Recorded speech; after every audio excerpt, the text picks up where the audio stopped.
Alright, so right now I'm going to teach you what monsters you have in the main deck, and how they look like, and what their attributes are, and how you can differentiate one from the other, so you can understand what you're holding in your hands.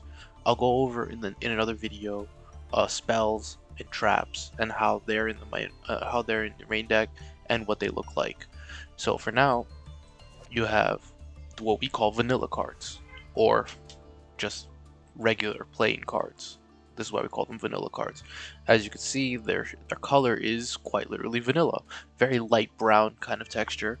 And on the left, top left, you always have the name of the card. On the right, you'll have the attribute, water in this case. There are other attributes such as dark, light, fire, earth, water, wind, and divine. Now, it's important to take a look at the attributes of your monsters, as it can determine how certain effects work and if it synergizes with your deck. Now, right under that are the levels for the monster. In this case, it's a level 2 monster. Now, it can go up to level 12. Monsters can have levels between 1 and 12, or just about 1 and 12. So, you won't really see a level 13, and so far there hasn't been a level 0, so there's no need to worry about that yet. Now, vanilla cards, straightforward. They just have their type, which is always going to be right here within 2 brackets, and the types can extend from, in this case, as reptile normal, which is a normal card, to reptile normal effect, and have a bunch of other indicators to them. So for now, just take a look at this, and this is also an important thing to look at when you're looking to add a card to your deck, because it can also affect how it interacts and synergizes with your deck, so it's always important to look at that.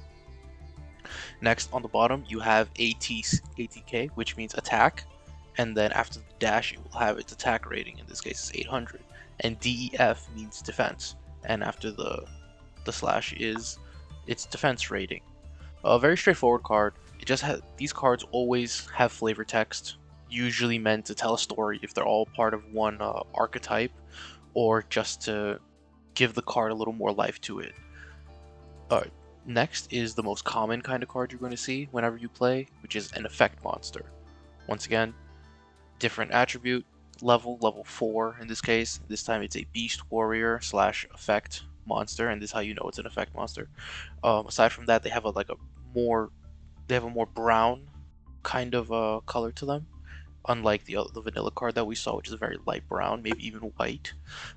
So it will always say effect on it because it's an effect card, and under it will be the effect of that card. They don't have flavor text like the vanilla cards do. They always do something actively.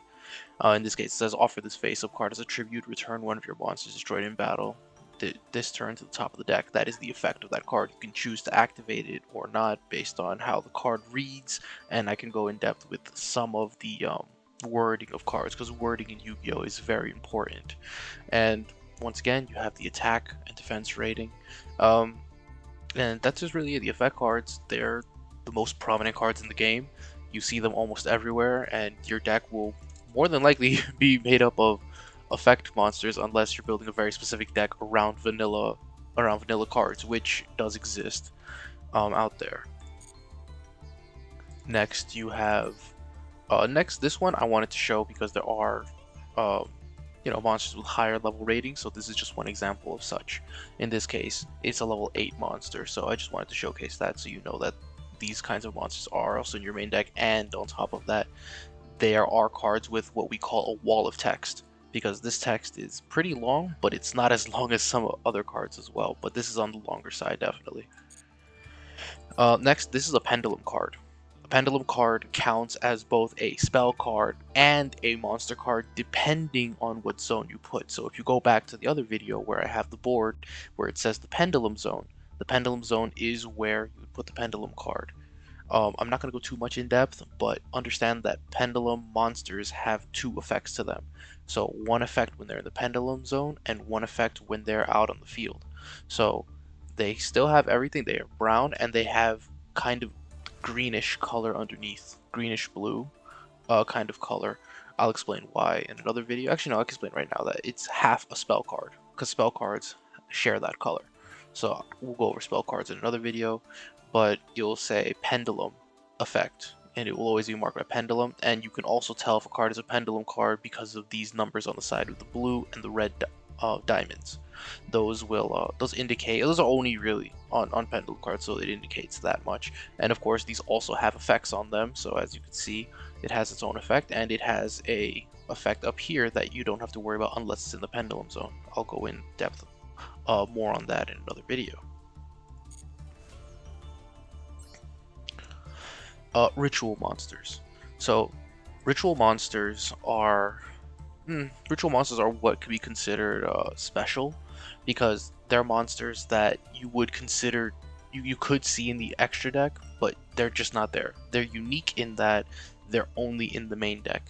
Ritual monsters require a certain spell and a certain number of tributes, which I'll explain in a video where I talk about tribute summoning and ritual summoning, in order to summon, and you have to draw them just like you would any other monster. But there are only certain decks that are there are only certain decks that do this because it's made specifically for ritual monsters. So you would have to have an entire deck based in that mechanic in order to use it. It's not like you could just splash or throw in ritual cards into your deck and summon them normally, like I'll show you in another video. So that's it for monsters. Next video I'll go over the spells, the traps, what they look like. How they interact I'll have to go over separately, but right now, like I said, I'm going through bare bones, little by little, one step at a time.